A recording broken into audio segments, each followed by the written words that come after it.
बच्चों, आज मैं आपको पंचतंत्र की एक और कहानी सुनाऊंगी जिसमें एक सियार और लोमड़ी है। बहुत समय पहले एक जंगल में पपली नाम की एक लोमड़ी रहती थी। वह बहुत ही चालाक और बुद्धिमान थी। एक दिन वह भोजन की तलाश में इधर उधर घूम रही थी। तभी उसकी नजर एक किसान पर पड़ी जो जंगल में तालाब के रास्ते से अपनी बैलगाड़ी लेकर जा रहा था। लोमड़ी ने देखा कि बैलगाड़ी मछलियों से भरी पड़ी है। यह देखकर लोमड़ी बोलती है, अरे वाह, इतनी सारी मछलियाँ। इतना सारा भोजन देख पपली के मुंह में पानी आ गया। वह इतनी आसानी से मिलने वाला भोजन कदापि खोना नहीं चाहती थी। अपना पेट भरने के लिए वह एक तरकीब सोचती है। मछली तो मैं खाकर ही रहूंगी। वह चुपके से भागकर बैलगाड़ी से आगे पहुंच जाती है और मरने का नाटक कर सड़क पर लेट जाती है।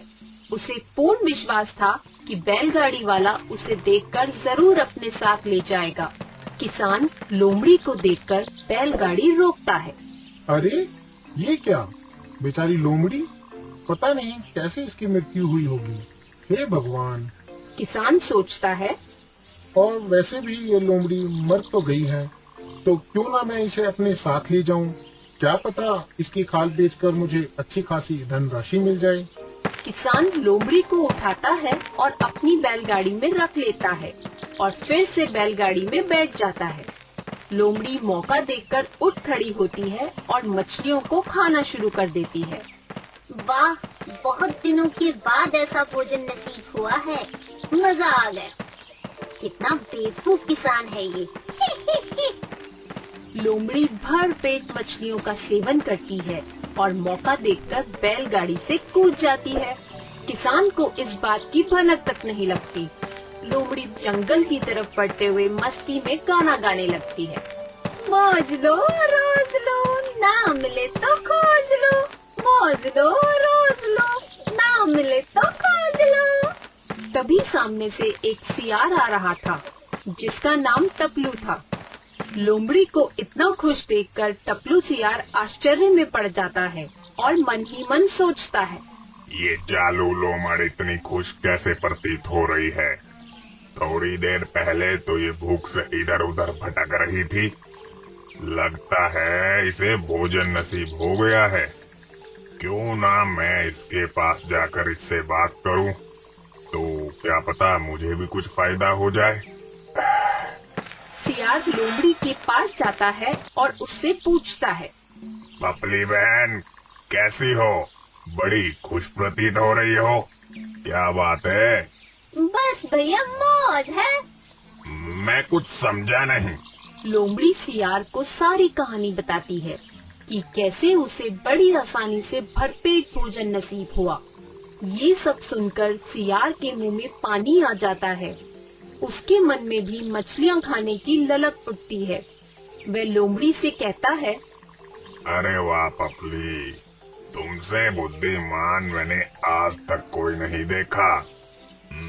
चलो मैं चलता हूँ, मुझे कुछ काम है। ठीक है दोस्त, फिर मिलेंगे। सियार भी लोमड़ी की तरह बैलगाड़ी के आगे लेट जाता है और मरने का नाटक करता है। किसान मरे हुए सियार को देखकर सोचता है, ये सियार तो मरा हुआ प्रतीत हो रहा है। मैं इसे भी अपने साथ ले जाता हूँ। ये भी मेरे कुछ न कुछ काम ही आएगा। जब किसान सियार को उठाने जाता है तो बहुत भारी होने के कारण वह उसे नहीं उठा पाता और सोचने लगता है, अरे बाबा रे, कितना भारी है ये, इसे तो मैं नहीं उठा पाऊंगा। मुझे इसे अपने साथ ले जाने के लिए कोई न कोई युक्ति तो सोचनी पड़ेगी। तभी किसान की नजर बैलगाड़ी पर पड़ती है और वह सोचता है, अरे लोमड़ी कहाँ गई? लगता है ऊबड़ खाबड़ रास्ते की वजह से वो कहीं गिर गई होगी। ऐसा करता हूँ, मैं इसे बोरी में डालकर बैलगाड़ी से बांध लेता हूँ, फिर ये कहीं नहीं जाएगा। किसान सियार को एक बोरी में बंद करके बैलगाड़ी के पीछे बांध देता है और बैलगाड़ी को तेजी से आगे बढ़ाता है। सब कुछ इतना अचानक से होता है कि सियार खुद को संभाल नहीं पाता। वह कभी नुकीले पत्थरों से टकराता, कभी झाड़ियों के बीच चोट खाते हुए जाता। सियार दर्द के मारे कराहता रहता है, पर ज्यादा शोर होने की वजह से किसान तक उसकी आवाज नहीं पहुंच पाती। आखिरकार सियार हिम्मत हार जाता है और मर जाता है। इस प्रकार अपनी मूर्खता के कारण सियार को अपनी जान से हाथ धोना पड़ता है।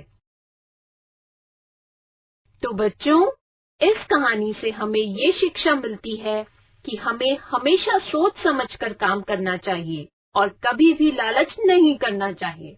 अगर आपको हमारे वीडियोस पसंद आ रहे हों, तो इन्हें लाइक करें, चैनल सब्सक्राइब करें और सबसे पहले हमारे वीडियोस देखने के लिए बेल आइकन दबाना ना भूलें।